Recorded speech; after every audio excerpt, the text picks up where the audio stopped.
invite à garder votre Bible ouverte, si vous l'avez, à ce passage que nous avons lu dans le livre de Ruth.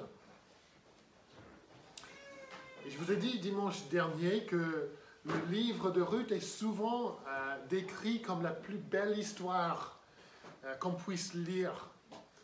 C'est une histoire d'amour, une histoire de rédemption, une histoire qui donne de l'espoir. Pourtant, ce n'est pas du tout l'impression qu'on a après avoir lu les 5 premiers versets. On a envie juste de fermer le livre et de dire, bon, je vais chercher quelque chose de plus heureux, qui va me faire un peu plus de bien. Mais l'histoire ne finit pas au verset 5. Heureusement qu'il y a une suite. Il y a un tournant dans ce livre qui commence si mal. Et le tournant de l'histoire, c'est le verset 6. Et ce sera le sujet de notre méditation ce matin. Au verset 6, à partir de ce verset, il y a une lueur d'espoir qui commence à luire dans une histoire apparemment désespérée. Et ce n'est pas par hasard qu'au verset 6, on voit quelque chose qu'on n'a pas vu jusqu'ici. Jusqu'ici, on n'a pas vu, il y a quelque chose ou quelqu'un qu'on n'a pas vu. Et pour la première fois dans ce livre, au verset 6, on parle de l'Éternel.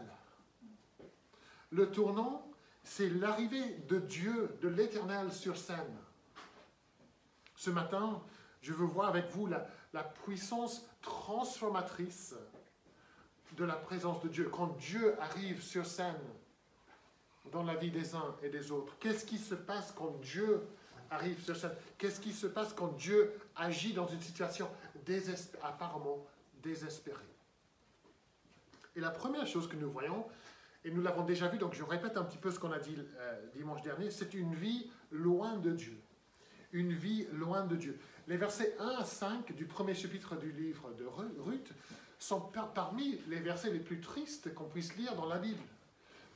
Ils décrivent la souffrance terrible de Noémie. Au verset 1, il y a cette femme croyante, cette femme du peuple de Dieu, qui quitte son pays, le pays de Juda, pour aller vivre dans la campagne de Moab. Elle le fait parce qu'il y a la famine dans son pays. Et quelque part, c'est normal qu'une famille parte. Ça se voit dans notre monde partout, les personnes qui quittent leur pays pour trouver une meilleure vie ailleurs. Mais elle se trouve, si elle trouve du bonheur dans la campagne de Moab, ce bonheur est de courte durée. Au verset 3, Elimelech, son mari, il meurt. Et puis au verset 5, ses 2 fils meurent eux aussi. Et ce que l'auteur veut souligner, c'est que la vie loin de Dieu, même si pour un certain temps, c'est une vie agréable, une vie bien, cette vie finit trop tard dans la tristesse, dans la déception, dans un vide spirituel. Et pour des êtres humains créés pour connaître Dieu, quand on s'éloigne de Dieu, on finit toujours avec ce vide spirituel. Cette vie finit par la mort. Et Noémie et son époux, ils excluent Dieu de leurs pensées.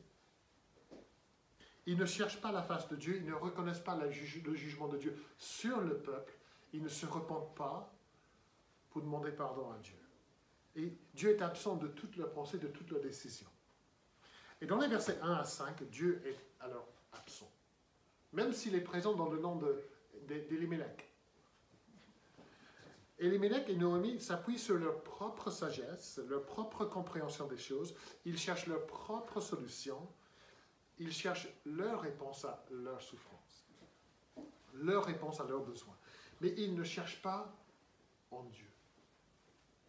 Il y a un manque de foi en Dieu dans cette histoire. Il y a un refus de s'humilier devant Dieu, un refus de se repentir face au jugement de Dieu.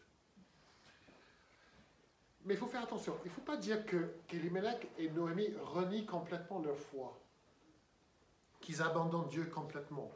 Ici, plus loin dans ce chapitre, Noémie continue à reconnaître la main de Dieu. Elle a parlé de ça. Dieu a été sévère, Dieu a fait ceci. Donc, elle continue à reconnaître que Dieu est là, quelque part. Mais elle n'est pas proche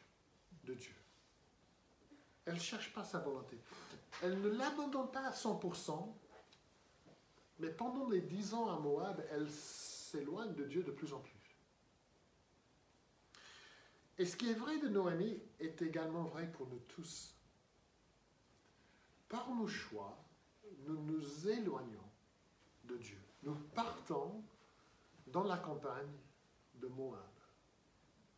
Et même si nous savons que quelque chose ne va pas, et Noémie l'a su, même s'il y a une profonde tristesse, un profond mécontentement, un manque de paix, on continue dans le pays de Moab.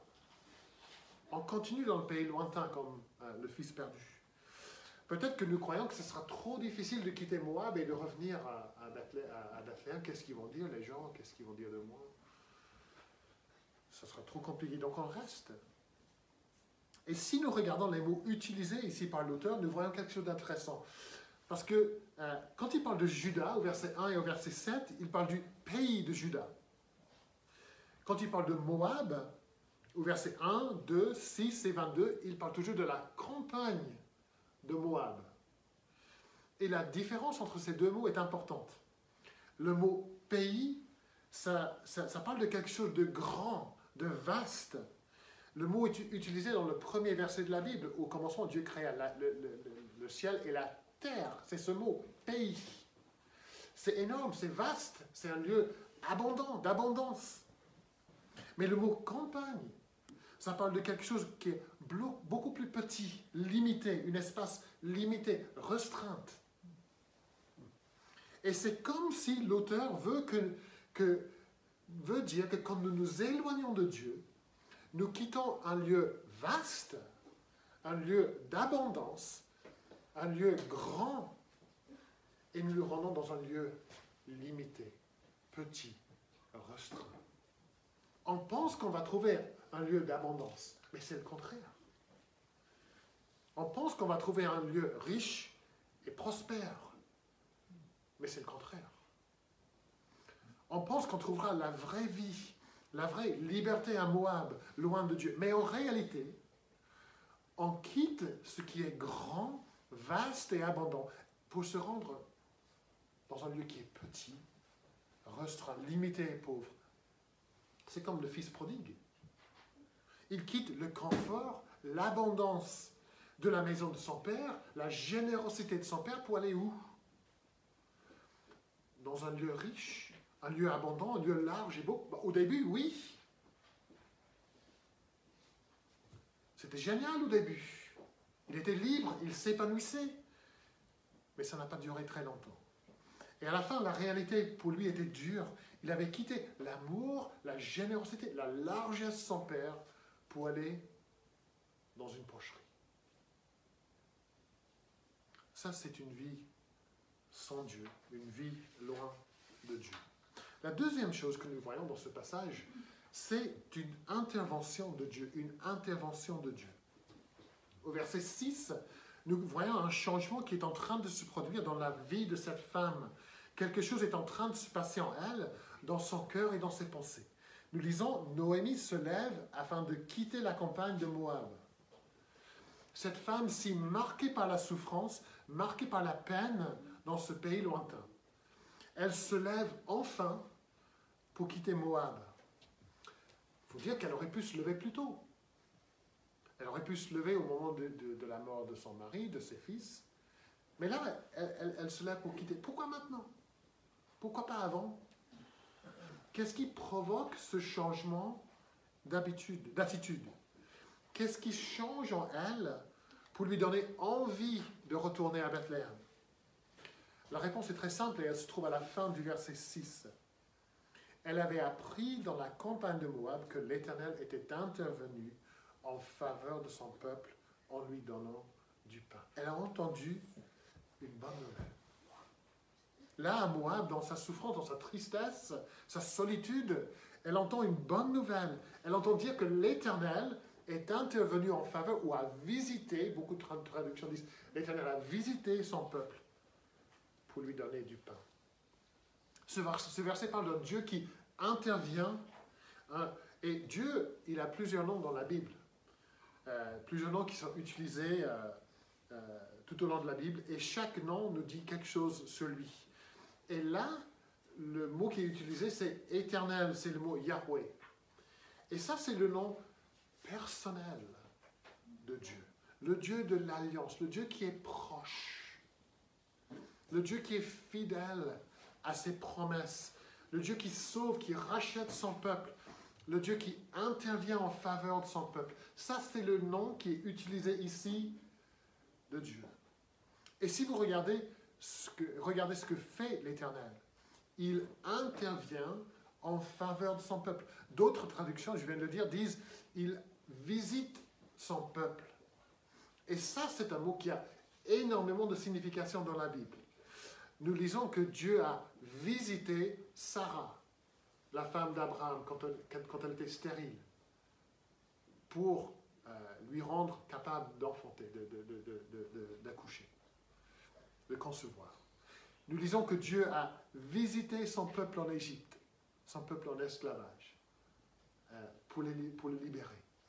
Dieu a visité Anne, encore une femme stérile, pour lui donner la possibilité de concevoir son fils Samuel. Quand Dieu visite des situations, quand Dieu intervient en faveur de son peuple, Dieu vient dans sa grâce et agit en faveur des gens désespérés. Dieu apporte sa grâce.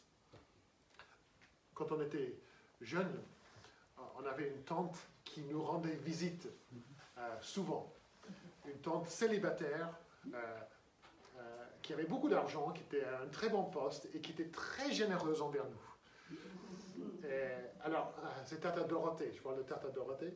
Et moi, personnellement, je ne peux pas parler pour mon frère et ma soeur, mais moi, personnellement, j'attendais toujours les visites de Tata Dorothée. Pas trop pour voir Tata Dorothée, mais pour voir ce que Tata Dorothée allait nous offrir. Elle nous rendait visite pour agir en faveur de nous, ses neveux et sa nièce. Et quand Dieu visite des gens, il agit en faveur, il fait grâce à ceux qui sont dans le besoin. Dieu intervient pour transformer les larmes en joie, la souffrance en louange, les ténèbres en lumière. Dieu visite un peuple en esclavage pour le libérer. Et dans le verset 6, l'Éternel, le Dieu de toute grâce, le Dieu de toute miséricorde, il visite un peuple affamé pour lui donner du pain. On ne peut pas imaginer une meilleure nouvelle pour un peuple affamé. Dieu vous donne du pain. Il y a du pain. Chacun peut avoir du pain. Il y a du pain, il y a du lechem dans la ville de Bethléem. Et c'est la bonne nouvelle de la visite, de l'intervention de Dieu qui donne de l'espoir, qui donne de la vie. Noémie entend cette nouvelle. Elle se lève pour quitter Moab et pour retourner au pays de Juda. Et quand nous lisons la Bible, il faut savoir que ce n'est pas un recueil d'histoires mises ensemble au hasard de façon aléatoire. On va mettre une histoire là, une histoire là, et il y a une bonne histoire qu'on va mettre là. Non. Certes, il y a beaucoup d'histoires, mais il y a aussi une seule histoire dans la Bible. Et c'est l'histoire d'un Dieu qui visite le monde qu'il avait créé. Un Dieu qui intervient dans ce monde. C'est l'histoire d'un Dieu qui répond aux besoins humains. La détresse humaine. C'est l'histoire de Dieu qui visite le monde. Un monde affamé, un monde qui meurt pour donner du pain. Et ce qui se passe dans la vie de Noémie, cela nous prépare pour ce que Dieu va faire des centaines d'années plus tard. On a dit ça aux enfants. Il va visiter son peuple de nouveau, il va intervenir et il va le faire à Bethléem. C'est ce qui est prophétisé dans la bouche de Zacharie, le père de Jean-Baptiste. Écoutez ce qu'il dit quand il entend dire que sa femme va avoir un fils. Il dit dans Luc 1, « Béni soit le Seigneur, le Dieu d'Israël, parce qu'il a visité et racheté son peuple. Il nous a donné un puissant sauveur dans la famille de son serviteur David. Il va envoyer du pain à Bethléem. Mais ce ne sera pas le pain qu'on achète dans une boulangerie. Ce sera le pain de vie. Ce sera le pain du ciel. Ce sera le pain qui sauvera un peuple mourant. Le pain qu'il enverra sera Jésus-Christ lui-même. Le sauveur, le rédempteur. Jésus dira dans Jean 6, « Je suis le pain de vie. Je suis le pain descendu du ciel. » La bonne nouvelle que Noémie entend, c'est qu'il y a du pain à Bethléem qui donnera du vie. Et c'est toujours la bonne nouvelle que nous annonçons. Il y a du pain qui est venu à Bethléem, mais qui est offert aux gens affamés partout dans le monde. Il ne faut pas qu'on se rende à Bethléem, parce que le pain est distribué. Il y a des distributeurs de pain partout dans le monde. Et Jésus dit dans Jean 6, 51, « Si quelqu'un mange de ce pain, il vivra éternellement. » En Jésus, le pain descendu du ciel, il y a de la vie éternelle. Elimelech et Noémie ont essayé de se sauver sans Dieu, par leurs propres efforts, mais il fallait que Dieu visite son pays pour sauver. Et nous ne pouvons pas nous sauver par notre propre force, par nos propres efforts. Il faut venir manger le pain venu du ciel, envoyé par Dieu. Et comme j'ai dit aux enfants, manger ce pain veut dire faire confiance à celui qui est le pain. Faites confiance en lui pour vous sauver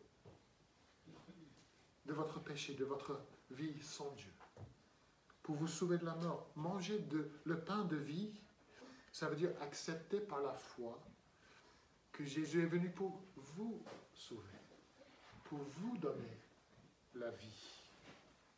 Dieu est intervenu dans votre vie en envoyant son Fils Jésus pour mourir pour votre péché, à votre place, et pour vous donner la vie en lui. Une intervention de Dieu. J'ai envie d'ajouter le mot glorieuse. Une intervention glorieuse de Dieu. Et puis, la dernière chose, nous voyons une vie sans Dieu, une intervention de Dieu. Et pour terminer, nous voyons un retour vers Dieu.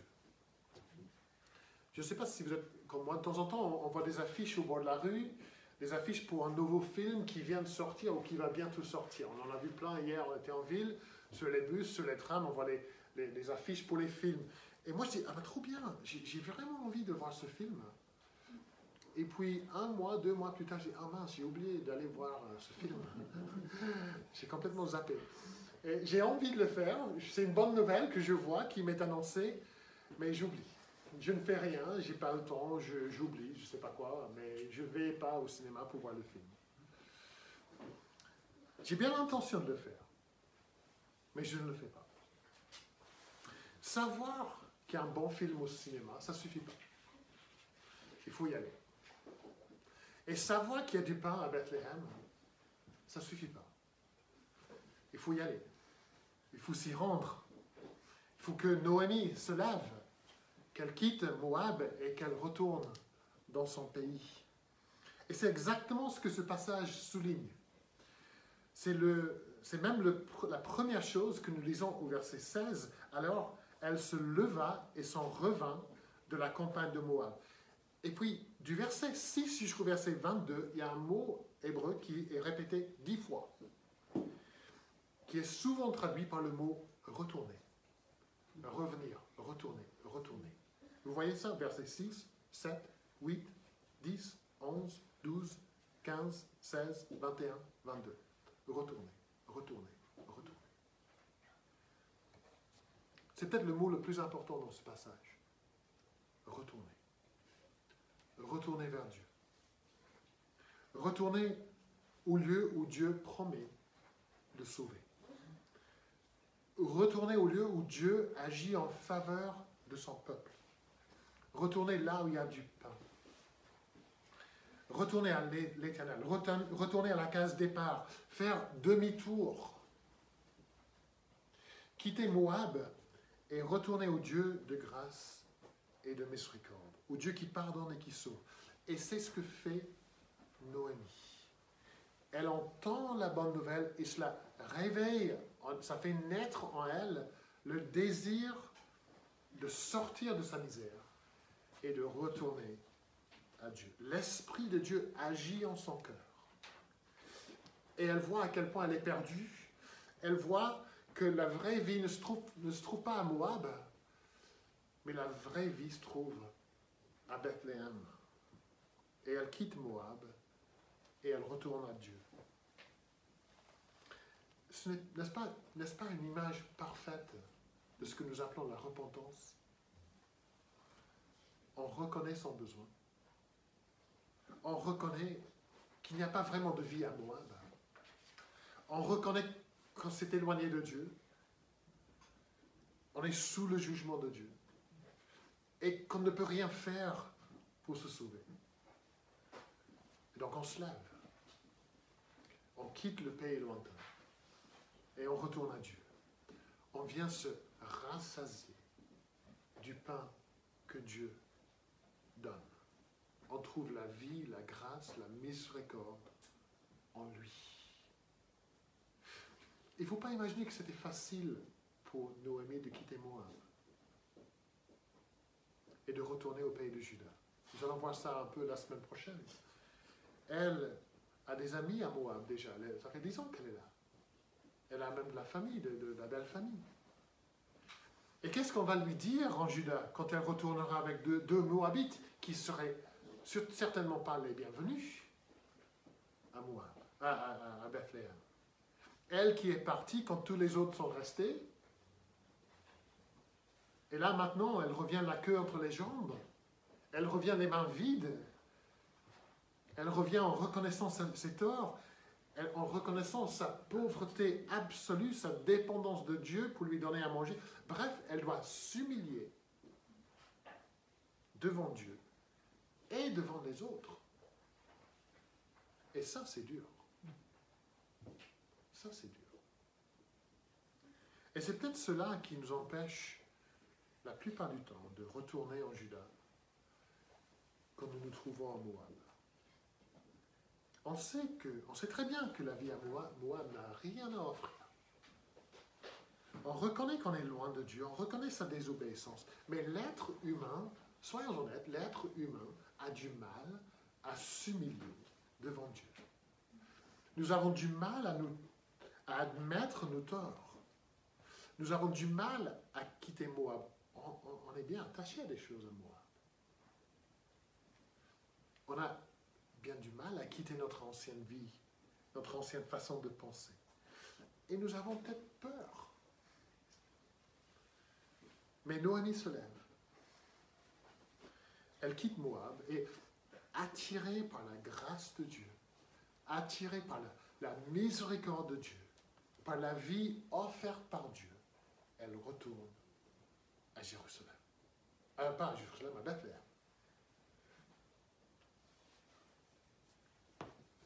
Peut-être que je parle à quelqu'un ce matin qui n'a jamais quitté Moab, qui n'est jamais venu à Dieu. Il faut reconnaître qu'à Moab, il n'y a aucun avenir. Il n'y a aucun espoir. À Moab, on est loin de Dieu. On peut se débrouiller, mais on a faim. On a faim. Il y a une faim spirituelle pour ceux qui habitent à Moab. Et vous ne trouverez pas de pain à Moab. Et vous avez entendu parler du pain qui est offert, qui est disponible à Bethléem. On vous a parlé de la vie, on vous a parlé de l'abondance à Bethléem. Je n'ai qu'une chose à vous dire, venez, mangez, retournez à Bethléem. Levez-vous et retournez pour trouver la vie à Bethléem. Peut-être que je parle à quelqu'un qui est déjà chrétien et vous, peut-être pendant un certain temps, vous vous êtes éloigné de Dieu.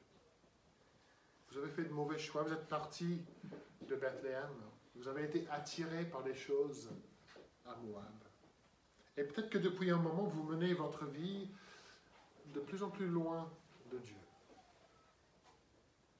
Et à plusieurs reprises, vous vous êtes dit, bah, il faut que je quitte Moab. Il ne faut pas que je reste ici. Mais, vous y êtes resté. Vous savez que ce n'est pas bien que vous soyez là, mais pour l'instant, vous n'avez rien fait. L'orgueil spirituel nous empêche de nous lever, de quitter Moab. On ne veut pas admettre ses torts, on ne veut pas se repentir. Et si vous étiez honnête, vous devriez dire que votre vie spirituelle devient de plus en plus sèche. Cher ami, levez-vous. Levez-vous. Ne restez pas à Moab. Ne mourrez pas à Moab, comme Elimelech et Mahlon et Kilion. Levez-vous, quittez Moab et revenez à Dieu, qui intervient en faveur de son peuple. Et qu'est-ce que vous avez trouvé en revenant à Dieu? Qu'est-ce que Noémie et Ruth ont trouvé à Bethléem? Verset 22. Elles arrivèrent à Bethléem au début de la moisson des orges. Elle a trouvé de l'abondance, de la bénédiction, de la vie. Elles n'ont pas été déçues de ce qu'ils ont trouvé à Bethléem. On annonce à Moab que Dieu a visité son peuple à Bethléem, son peuple rebelle, son peuple désobéissant, son peuple qui méritait le jugement de Dieu. Mais Dieu intervient pour faire grâce, pour pardonner, pour donner la vie. Noémie entend cette nouvelle et sa vie est transformée pour toujours. On annonce à Nantes, ou à Saint-Herblain, à Rouvaux, que Dieu visite toujours son peuple en la personne de Jésus-Christ. On l'annonce à un peuple rebelle, un peuple désobéissant, un peuple qui mérite le jugement de Dieu. Mais Dieu intervient pour faire grâce, pour pardonner et pour donner la vie. C'est le même Dieu. Il intervient pour donner du pain, donner la même vie en Christ. Que Dieu nous aide à voir notre besoin, à nous lever et à revenir à lui. Et nous arriverons au moment de la moisson. Il nous bénira, il nous recevra, il nous donnera du pain.